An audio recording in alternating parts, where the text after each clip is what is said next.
All right, the war ends in 45, and we're immediately plunged into this artistic revolution called the San Francisco Renaissance. An amazing period of creativity, exploration, and experimentation. And though most people have never heard of the San Francisco Renaissance, it's that soil that the beats grow out of, that scene that leads to Allen Ginsberg reading Howl 10 years later. It's a scene led by the poets Jack Spicer, Robert Duncan, Madeline Gleason, Kenneth Rexroth, and our guy, James Broughton.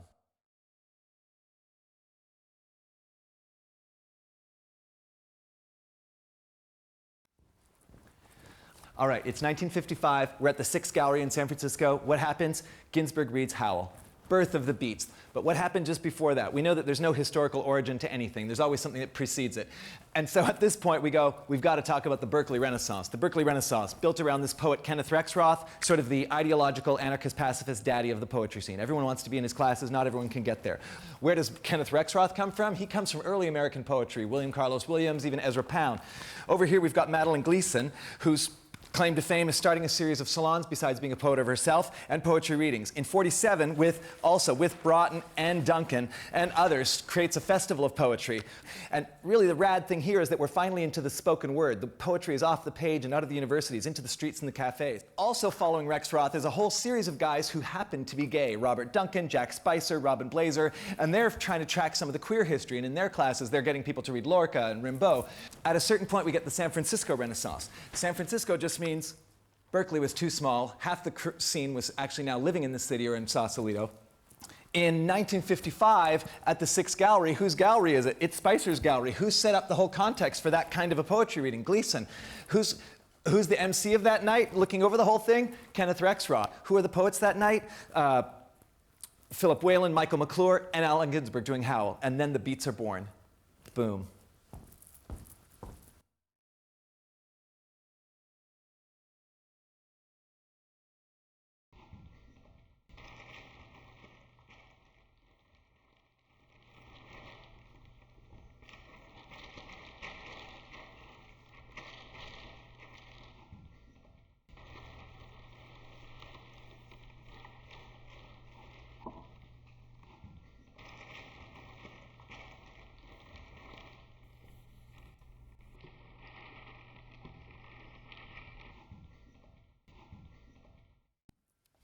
All right, from Broughton we have this little snippet of text. He is the her in the he is the him in the she.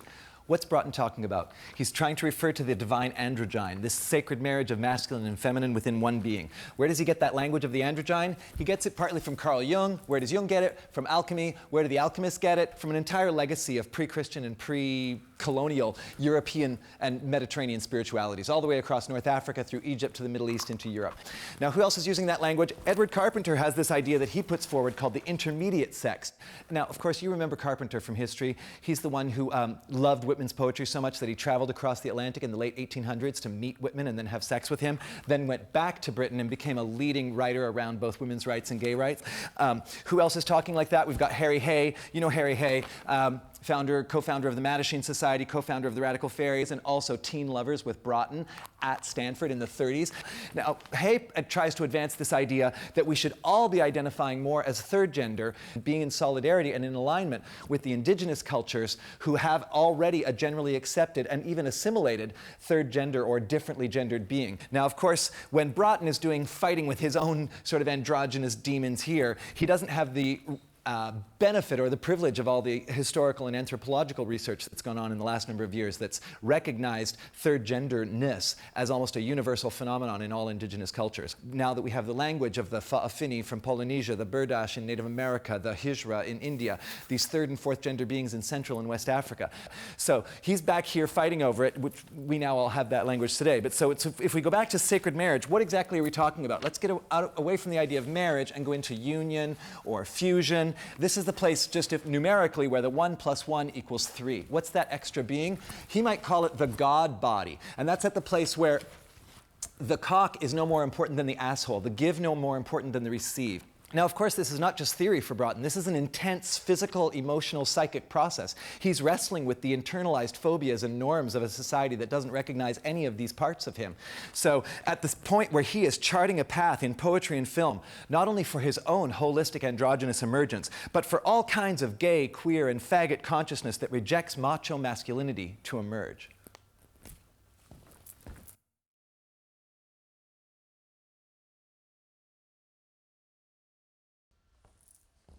Okay, 1940s America. Film equals Hollywood.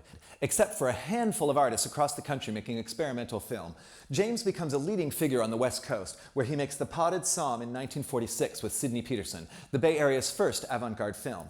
But 3 years earlier, in LA, Maya Deren makes the groundbreaking Meshes of the Afternoon, and Kenneth Anger in 47 makes Fireworks, his first homoerotic film. Let's go to France in the 20s, where Dada and Surrealism inspire new films by Duchamp, Cocteau, and Buñuel. James is inspired by Deren and his hero Cocteau, but he's in the middle of his own artistic explosion in San Francisco, where he brings together poets, dancers, and musicians to make a new kind of experimental cinema.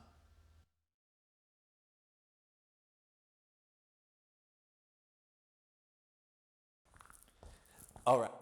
The 1950s artistic scene that James and Kermit inhabit, it's overwhelmingly gay. But outside of this North Beach bubble of beats and queers and black cat bars, they still live in fear, because even in San Francisco, it's dangerous to be queer in the 50s. McCarthyism heats up, cops bust bars, people lose jobs, blacklists are made, and deviants are sent off for shock therapies and lobotomies. The work that James and Kermit create together is very sensual, sexual, but straight. Queer art and life at that point either has to be coded, closeted, abstracted, or metaphored. Broughton's gay images exist, but only in fleeting glances.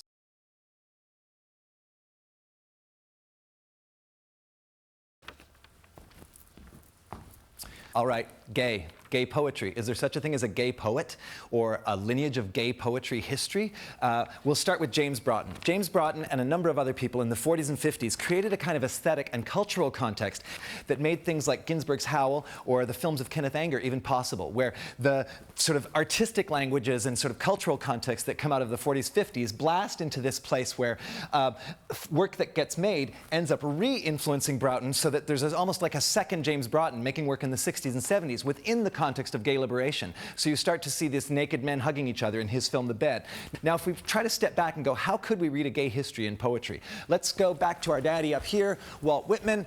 Walt Whitman, a transcendental American poet who locates not just a gay poetry for the sake of itself, but as an embodiment of a democratic principle, the possibility that one man could love another man. What else is happening anywhere in the world? We could be with Cocteau in the 30s and 40s, with Genet in the 40s and 50s, creating images in film. Cocteau's Blood of a Poet, 1930, huge influence on James Broughton's film work.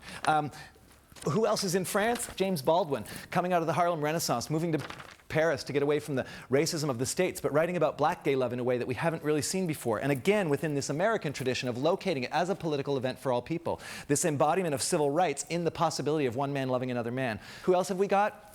We've got much closer to home and to James Broughton, the Berkeley Renaissance that he participated in, where you've got poets like Robert Duncan, Jack Spicer, Robin Blazer, who are working with their students to try to uncover a queer history in poetry, reading Lorca, reading Rimbaud.